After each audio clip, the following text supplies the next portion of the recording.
नमस्कार, प्रणाम मेरे उत्तराखंड के समस्त संगीत प्रेमियों को और मेरे YouTube चैनल के समस्त दर्शकों को। आज एक मेरी बेटी ने ये झोड़ा गाया था जब ये 6 साल की थी।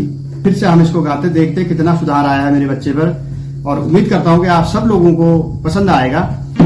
आहा, खोले